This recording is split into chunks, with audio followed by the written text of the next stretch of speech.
Ustoz, bugungi kundagi mazlum va mazlumalarga yordam bermaganimiz uchun qiyomatda so'ralamizmi? Tabiiyki agar insonni qo'lidan nimadir keladigan bo'lsa, shu narsani qilmaganligi uchun Alloh subhanahu va taoloning huzurida so'raladi. Ya'ni qaysiki bir insonni qo'lidan nima kelayotgan bo'lsa, albatta bu narsalarni qilmasa so'raladi. $10 topsangiz $5 berishga imkoniyatingiz bo'lsa, bermasangiz so'ralasiz.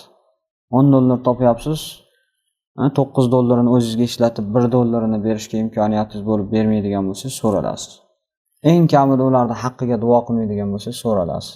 Chunki nasallallohu alayhi vasallam bugungi kunda haqiqatda bir ahvolimiz og'ir.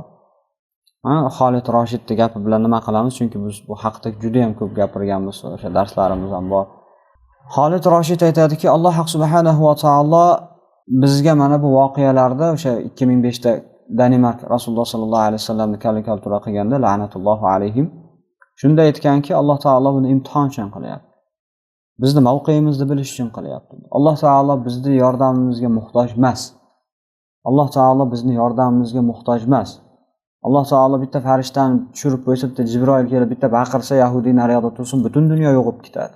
Bitta baqirganiga. Lekin Alloh taolo imtihon uchun beryapti. Eng qo'rqiladigan narsa ayni shaklda biz ustimizga ham kelishligi mumkin.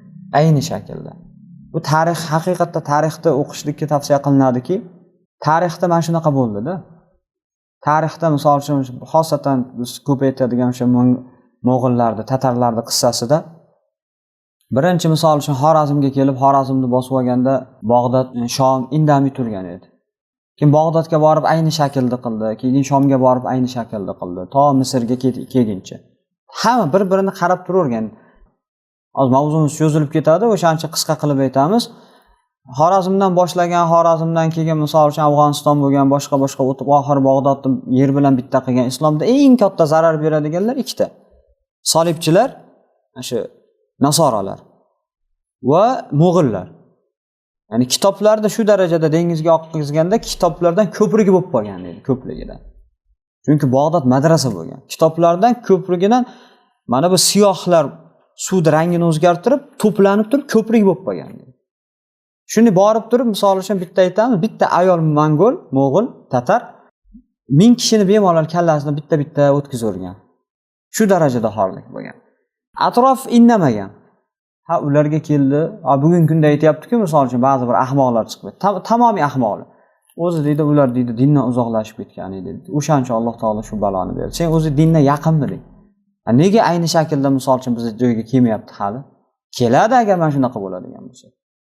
Bu musulmon odamning eng ahmog'i mana shunaqalar. O'zi deydi, ularni deydi e'tiqodi chatoq edi, dindan uzoq edi, fosiq edi, Alloh taolo shuni berdi. Ayni shakldagi gapni aytgan. Tarixni qarasangiz xuddi takrorlanyapti.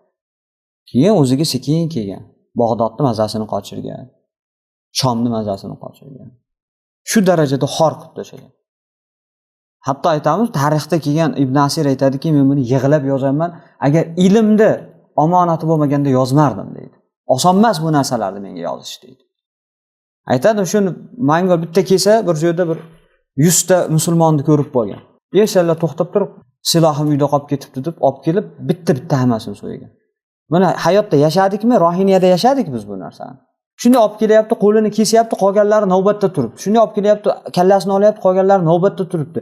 Musulmonlarni yoqib tashyapti, qolganlari navbatda turibdi. Men o'shani eshitgan paytimda, tarixda eshitgan paytimda bu qanday bo'lishi mumkin? Shuncha 1000 ta odam bir qarshilik chiqsa, babi o'layapti. Qarshi chiqsa o'ldirib qo'yadi-ku degan narsa keldi. Mana Alloh taolo ko'rsatdi-da, yashatdi. Bizning holatimiz ham xuddi shunaqa. Bitta musulmonni qamashga olib ketsa, o'zidan bo'lgandir-da deyapmiz. Ertangi kuni ikkinchisini olib ketyapti, o'zidan. Uchinchi kuni o'zimizni olib ketmayaptimi? Prosta bizni o'ldirmayapti xolos. O'ldirmayapti, lekin nima qilsa qilyapti.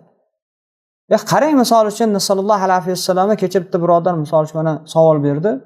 Toshkentda 70 ta hijobli ayolni olib kirib qo'ygan, na sud qilgan, na boshqa qilgan, o'sha padvaliga olib kirib ketgan deydi. Alloh saqlasin, nima qiladi? Ko'ryapmizmi biz musulmon o'laroq?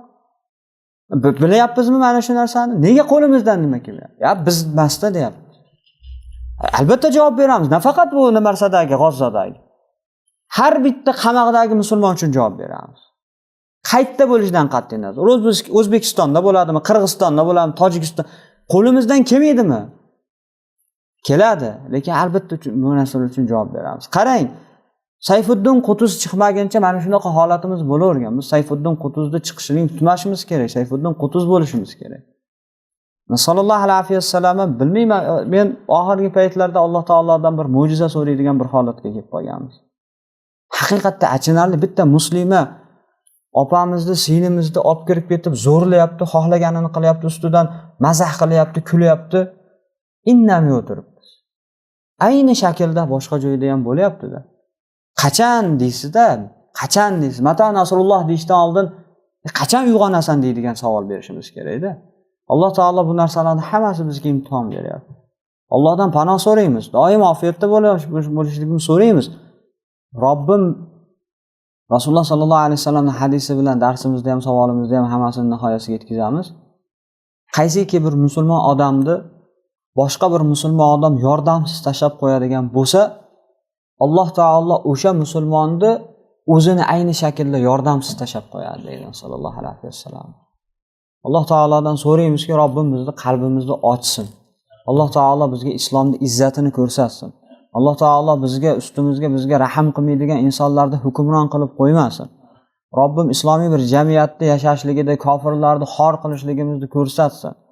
Alloh taolo bizga ham muvaffaq qilsin shu narsalarni. Ammo bitta ahmoq chiqib olib turib Qutayba ibn Muslimni radhiyallohu anhu iflos bo'lgan, qotil bo'lgan, falon bo'lgan, piston bo'lgan deyapti-ku. Sen maqtayotgan odamlar kim bo'lgan? Kim bo'lgan sen maqtayotgan odamlar? Na dini bo'lgandan boshqa narsasi bo'lgandan sallallohu alayhi vasallam. Allohul musta'an, Alloh taolo bizga ko'zimizni ochsin, musulmonlar ham uyg'onsin. Ya'ni tirilsin desak to'g'riroq bo'ladi. Ba'zilar aytganda uyg'onsang borib bitta tepsang uyg'onadi deydi. Bular tirilsin. Ana Alloh taolo bizni tiriltirsin, Robbim iymonlarimizni ziyoda qilsin. Alloh taolo